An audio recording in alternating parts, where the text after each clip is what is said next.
खुशी खड़ी रुके ना, एक घड़ी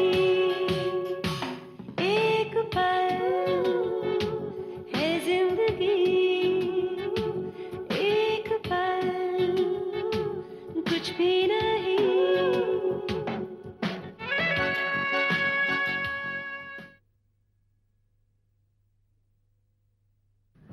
त्यागी पे इतना भरोसा करना सही है क्या? तू तो जानती है दोनों में कितनी दुश्मनी है। माँ जी, त्यागी ने करण को पनाह दी है क्योंकि वो ऋषभ का आदेश था और वो उस आदेश को पूरी ईमानदारी से निभाएगा। मैंने तुम्हारे बारे में सोचा, अपने बारे में सोचा, और नतीजा ये हुआ कि आई रियलाइज मेरी खुशियाँ तुम्हारी मोहताज हैं। पता नहीं, शायद तुम इसे प्यार कह सकते हो। आप कहते हैं कि माताजी यानी रंजना देवी हो नहीं सकता, महेन बाबू हो नहीं सकता, ऋषभ भैया है नहीं, तो फिर मल्होत्रा खानदान का वो कौन शख्स है जो बाकी बचता है? एक आदमी है जिस पर शक जाता है। कौन? स्वेतलाना। भगवान न करे अगर करण पर कोई आफत आ गई, भगवान न करे, तो सबसे पहले त्यागी की मौत की खबर है, क्योंकि त्यागी के होते हुए करण का कोई बाल भी बांका नहीं कर पाएगा। मैं चाहती हूँ ऐसा कुछ ना हो, क्योंकि त्यागी भी तो मेरे बेटे जैसे है। डोंट वरी मां। ऋषभ साहब, एक बात और पता चली है, केडी और रंजीत में अच्छी खासी दोस्ती है और साठ गांठ भी है। ये शय जिसका नाम केडी है, अपनी कुंडली में मल्होत्रा के हाथों मौत लिखा कर लाया है।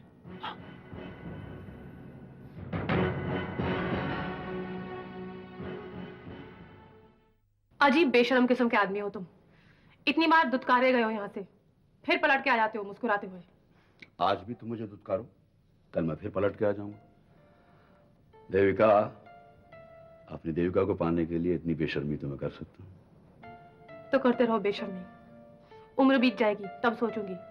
थैंक्स देविका, तुम तो एक उम्र की बात कर रही हो, मैं तो 7 जन्मों के इंतजार का एडवांस लेके चला था। कमाल का पेशेंस है आप में। अरे मिस्टर आर्यमन मोहब्बत करने निकले हैं तो मोहब्बत के लिए थोड़ी मेहनत तो करनी ही चाहिए। मोहब्बत को जो लोग जानते हैं देविका, जो उसकी अहमियत को समझते हैं, उनके लिए एक उम्र का इंतजार, एक उम्र की तपस्या कोई मायने नहीं रखती। तुम मुझे नाना करो, तुम मुझे दुत्कारती रहो, लेकिन मैं उस एक पल का इंतजार करता रहूंगा जिसमें मुझे तुम्हारी हामी हासिल हो जाए। बातें बहुत बना लेते हो। अरे ये बातें सब अपने ऊपर आजमा चुका हूं मैं। पिछली बार एक औरत को चाहा था, उसका इकरार सुनने के लिए 14 बरस इंतजार करना पड़ा। फिर क्या, दशरथ ने वनवास के लिए दूसरे ट्रिप पर भेज दिया राम को। न कोई दिया जलाया गया, न कोई दिवाली मनाई गई। वो अमावस्या की रात भी वैसी ही अंधेरी थी। बिस्तर बंधा था, दिल का सामान पैक था, कंधे पर लादा और गुनगुनाते हुए वनवास के लिए चल दिए। 14 बरस का वनवास अभी पूरा नहीं हुआ है देविका। तुम इस वनवास को खत्म कर सकती हो या फिर इंतजार करना पड़ेगा। जब तुम किसी को इतना चाहते थे तो तुम्हें अपनी पिछली मोहब्बत हासिल क्यों नहीं? उस औरत को मुझसे भी ज्यादा प्यार करने वाला कोई और मिल गया, या शायद मेरे प्यार का इस्तेमाल ऊपर वाला एक तन्हा, बहुत अकेली देविका की मोहब्बत बनने के लिए करना चाहता। देविका, मोहब्बत बहुत प्यारी चीज होती है। अपनी इस उम्र में जरूर इसका तजुर्बा कर लेना। तुम्हें आज तक किसी ने प्यार नहीं किया। तुम्हारी तमाम उम्र यूं ही न कट जाए, इसलिए शायद नसीब ने मुझे तुम्हारे पास फिर से भेजा। जिन्हें मोहब्बत हासिल हुई है, उनसे ज्यादा हम मोहब्बत को जानते हैं जिन्हें मोहब्बत नहीं मिली। लेकिन मेरी तरफ से कोई जल्दी नहीं है।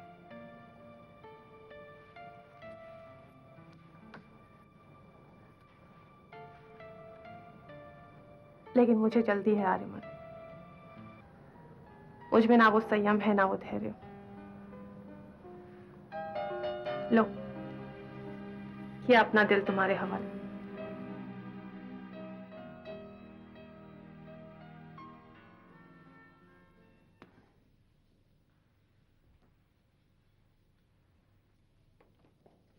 हाय शीला, हेलो निशी। कहीं जा रही हो? मैं बाद में आती हूँ। नहीं नहीं, बाद में तो तुम आती ही रहोगी। पहले ये बताओ किसी खास वजह से आई थी? वो तुम्हारे अपार्टमेंट का कलर स्कीम डिस्कस करना था।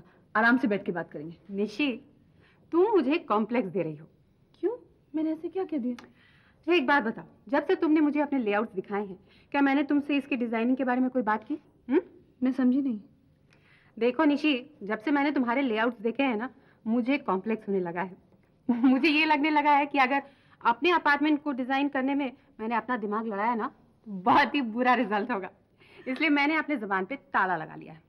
अब मुझे तुम्हारे काम पे इतना कॉन्फिडेंस है कि तुम जैसा मर्जी हो ना वैसा बना सकती हो इस घर को।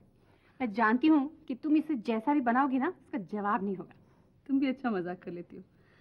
मेरे घर का मैंने क्या डिजाइन बनाया था, ये जानते हुए भी तुम्हें मुझ पे इतना कॉन्फिडेंस है? जी हाँ, पूरा कॉन्फिडेंस है। अच्छा ये बताओ, कहाँ जा रही थी? जानती हो कहाँ जा रही हूँ? हम लोग जा रहे हैं अडॉप्शन सेंटर बच्चा गोद लेने। That's fantastic, that's wonderful, Sheila. हाँ निशी, मैं बस महेन का इंतजार कर रही थी, वो आते ही होंगे। आज मेरे लिए बहुत ही खुशी का दिन है। जानती हो, मुझे ऐसा लग रहा है जैसे मेरी जिंदगी में एक नया मोड़ आने वाला है। मुझे माँ का दर्जा मिलने वाला है। लगता है महेन आ गए। जानती हो, आज मुझे इनके गाड़ी का हॉर्न मंदिर की घंटियों की तरह सुनाई पड़ रहा है। पागल सी हो गई हूँ मैं। I am very happy for you. चलो महेन को भी मैं विश करती हूँ। चलो। ये आप अच्छा नहीं कर रहे हैं भैया, गलत कर रहे हैं। गलत करो? क्या गलत करो? हमरा हक काय छीन रहे हैं? तुम्हारा हक? मतलब? जब आप करण बाबू का फिक्र हमरे ऊपर छोड़ दिए हो, तो आपको फिक्रमंद होने का क्या जरूरत है? अरे भैया, आई एम सॉरी, आज के बाद कुछ नहीं पूछूंगा, ठीक है? तो ठीक है, अब हम अपने हक के बारे में अपना मर्जी से जितना बताएं उतना सुन लो। बताइए। करण बाबू बिल्कुल ठीक है, कोनो परेशानी का बात नहीं है। जानता है त्यागी, तूने मुझ पर कितना बड़ा एहसान किया। लो कर लो बात। भैया, आपको आदत पड़ गया दूसरे लोगन का चीज छीनने का। हमरा एहसान काहे आप अपने पास धरना चाहते हो? अरे ये काम करके हम अपना ऊपर एहसान करता हूँ भैया। त्यागी, तुझे खुद नहीं पता कि तू क्या क्या कर रहा है। दरअसल बेखबर है तू उन तमाम खतरों से जो इस शहर भर में करण की तलाश में सर पटकती घूम रही हैं। करण के ऊपर और कौन सी आफतें आ सकती थी, इस बात का तुझे बिल्कुल इल्म नहीं है। और ये काम करके हमका कितना सुख मिल रहा है, ये बात का अंदाजा आपको तनिक भी नहीं है। भैया, जानते हैं, करण बाबू के साथ रह रह के हमका लगने लगा है कि वो वाकई आपके भाई। छोड़ यार, तू ये बात सिर्फ मेरा दिल रखने के लिए कह रहा है। वो दिल तो हमारे पास पहले से ही रखा हुआ है। कहूँ ऐसा तो नहीं कि आपके पास दो दो दिल हों। हाँ, हमारे पास दो दो दिल है और एक आपके सीने में धड़क रहा है, समझे आप? जानता है त्यागी, रिश्ते के मामले में कंगाल इस ऋषभ मल्होत्रा को जब करण नाम का एक भाई मिला ना, तो उसे कैसा लगा? कैसा? जब राजा महाराजा लोग बहुत खुश हुआ करते थे ना, तो सारे कैदियों को रिहा कर देते थे। बस उसी तरह करण के लिए अपनी नफरत को मैंने अपने सीने से रिहा कर दिया है और उसकी जगह इस रिश्ते को कैद कर लिया है। अरे हाँ, तुझे बताना भूल गया, बंसल से यह पता चला है कि करण को इस साजिश में फंसाने के पीछे दो लोग थे। एक तो वो केडी और दूसरा साला रंजीत। इन दोइयों के ऊपर हमका पहले से ही शक था। खैर, कोनो चिंता का बात नहीं, इनसे भी निपटा जाएगा। लेकिन त्यागी, निपटने का मौका तो तब मिलेगा जब इनका कोई पता ठिकाना मालूम चले। हमने एक पूरा का पूरा पलटन इनके पीछे लगा दिया है। कुछ दिन में हम लोगों का एक बहुत अच्छा खबर मिलने वाला है। Let's hope for the best. Sorry. Oh, Svetlana, कहाँ जा रहे हो? कम इन। मैं बाद में आती हूँ। नहीं नहीं, उसकी जरूरत नहीं है अब। हमारे जज्बात वैसे ही विराम पर, आई मीन फुल स्टॉप पर थे। बाद में मत कहना कि मैं कैसे बेवक्त पर आ गई। श्वेतलाना, आज तक कभी तुम्हारा आना बेवक्त लगा है? इतने सालों में? हाँ, जाना है कई बार बेवक्त लगा है। आर्यमन और मैं एक दूसरे को काफी सालों से जानते हैं। हाँ, जाहिर है। मतलब जाहिर है तुम एक दूसरे को अच्छी तरह जानते हो। एक्चुअली मैंने तुम्हें और आर्यमन को कई बार एक साथ देखा था। तुम कब की बात कर रही हो? केशव मल्होत्रा के दौर के पहले की बात कर रही हूँ। हाँ, उस वक्त आलिमान और मैं काफी अच्छे दोस्त थे। क्यों? आप क्या बुरे दोस्त हो गए? नहीं, मेरा मतलब वो नहीं है। अब तुम औरतों की बातों का मतलब समझते हुए मत बैठना आर्यमन, जिंदगी निकल जाएगी। हाँ, ये गलती मैं काफी अरसे से करता आ रहा हूँ। उनकी बातें ना आज तक मेरी समझ में आई हैं और ना समझ में आने के आसार नजर आ रहे हैं। तो फिर रिजल्ट यही है बेटा कि जब तक औरतों की बातें सुनते रहोगे तो सही है, और जहाँ समझने की कोशिश की तो फिर समझ लो शामत आ गई। ये तुमने खूब समझा। और ये भी कि अब मुझे यहाँ से चल देना चाहिए। जितना कम आप दोनों की बातें सुनूंगा उतना कम ना समझी की कोशिश करनी पड़ेगी। बाय।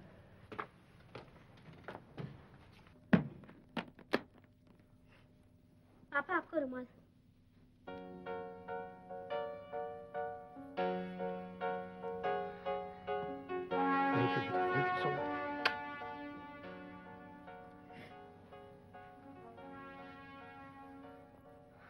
क्या हुआ? पापा मुझे सोनू के घर में रहना अच्छा लगता है। मतलब इस घर से ज्यादा तुम्हें वो घर अच्छा लगता है? हाँ पापा।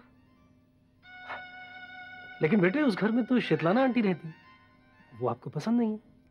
पापा मुझसे गलती हो गई। गलती हो गई? मैंने उन्हें गलत समझा। क्या मतलब? शीतलाना आंटी बहुत अच्छी है, मुझे उनके साथ ऐसा बिहेव नहीं करना चाहिए। सॉरी पापा।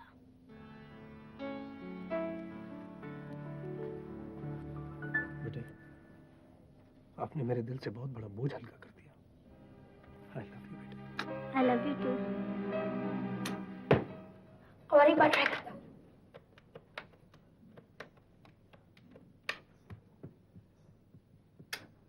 फिर से एंगेज। सारा दिन किससे बात करती रहती है। अब एक लास्ट बार ट्राई करूंगा। Engage to engage.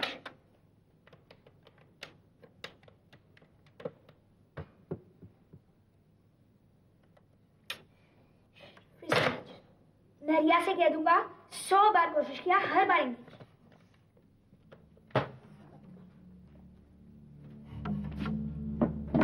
क्यों बाबा? तुम बहुत बड़े हो गए ना, तो एक छोटी सी बात तुम्हारी समझ में एक बारी में क्यों नहीं आती है? लेकिन मैंने ऐसे क्या किया जो आप इतना गुस्सा हो रहे हैं? ये क्या कर रहे थे तुम? ये रिया को फोन करा था।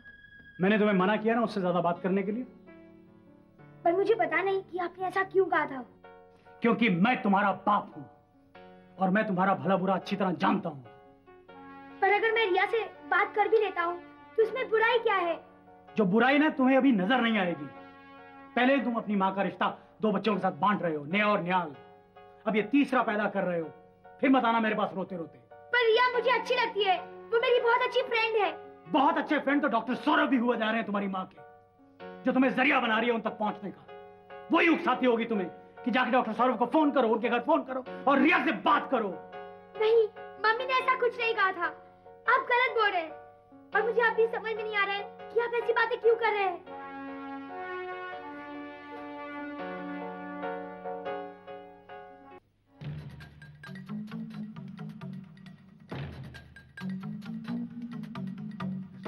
फोन अभी तक क्यों नहीं आया रंजीत?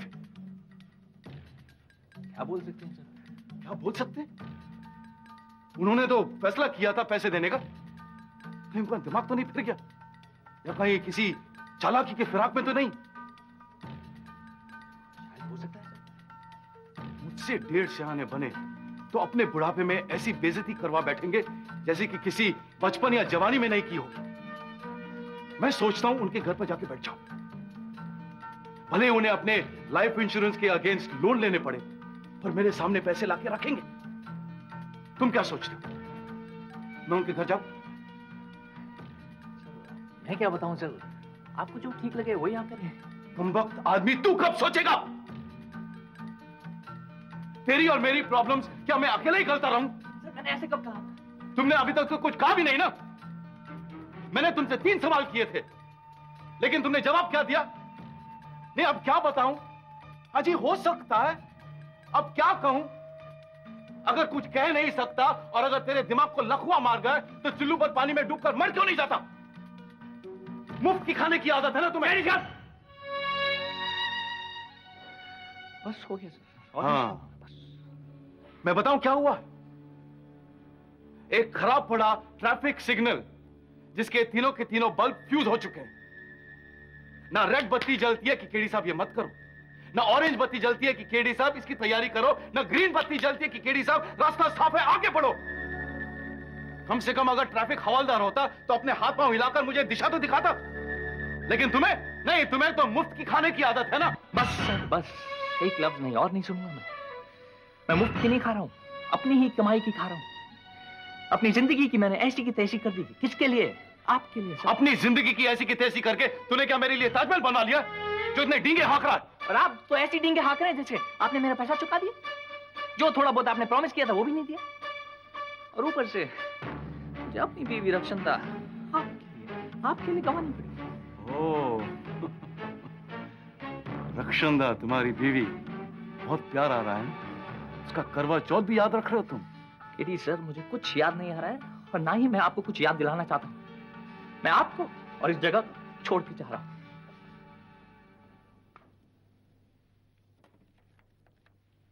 हेलो, हाँ ताऊ जी, मैं केडी बोल रहा हूँ। आपने तो बहुत समय लगा लिया, बंदोबस्त हो गया?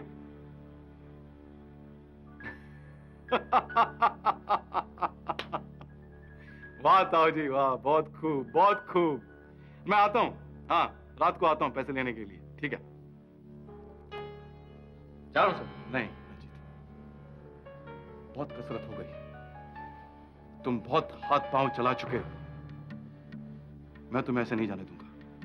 तुम्हें क्या लगता है कि तुम केडी को इन परेशानियों में छोड़कर अकेले जा सकते हो? नहीं, जाओ जाओ रंजीत, बैग रखाओ, सामान रखाओ वापस। रंजीत, ताऊ जी ने पैसों का इंतजाम कर दिया है, ले ले ले ले रंजीत, जाओ बैग रखाओ। मैडम, आर्यमन आपका पुराना दोस्त है और मेरा नया। मेरा वो ही कुछ चल रहा है जो कुछ साल पहले आपका चला था। लेकिन मैडम, मेरा वैसे नहीं चला था जैसे आपका चल रहा है। यानी ये गले वाले मिलने की नौबत नहीं आई थी। वो इसलिए क्योंकि 12 साल पहले आप बच्ची रही होंगी और वो बच्चा। Tell me, Svetlana, seriously, were you ever in love with him? Devika, actually मैं नहीं, आर्यमान मुझसे प्यार करता था। मेरे लिए तो वो मेरा सबसे प्यारा दोस्त था। मैं उसके लिए क्या थी ये मैं नहीं जानती। क्यों? उसने तुम्हें मेरे बारे में कुछ बताया? नहीं, एक्चुअली इसी बात की मैं उसकी बहुत इज्जत करती हूँ। उसने कभी तुम्हारा जिक्र तक मेरे सामने नहीं किया। इनफैक्ट उसने किसी एक औरत का जिक्र किया है जिसको वो 12 साल तक चाहता रहा। देविका, कुछ बातें, कुछ फैसले ऐसे होते हैं जो आप पूरी उम्र गुजार लेने के बाद ही कसौटी पर कह सकते हैं कि वो फला फला फैसला आपका सही था या गलत। केशव मल्होत्रा से मेरी शादी सही फैसला था या गलत, ये मैं अपनी आखिरी सांस के आसपास जाकर ही कह सकूंगी। जैसे आप कुल मिलाकर खुशकिस्मत कहलाते हैं या बदकिस्मत, ये उम्र के आखिरी चरण में ही कहा जा सकता है ना? मैं समझी नहीं। अगर मैं 12 साल पहले आर्यमान से शादी कर लेती तो शायद आज ज्यादा सुखी होती। देखा, आर्यमान बहुत अच्छा इंसान है। वो तुम्हारी बड़ी परवाह करेगा, तुम्हारी जिंदगी को नए मायने दे देगा। उसका प्यार कबूल कर लो। इतना तो मैंने कबूल कर लिया है कि मेरी किस्मत में सिर्फ सेकंड हैंड चीजें हैं। सीरियस हो गई? I was just kidding.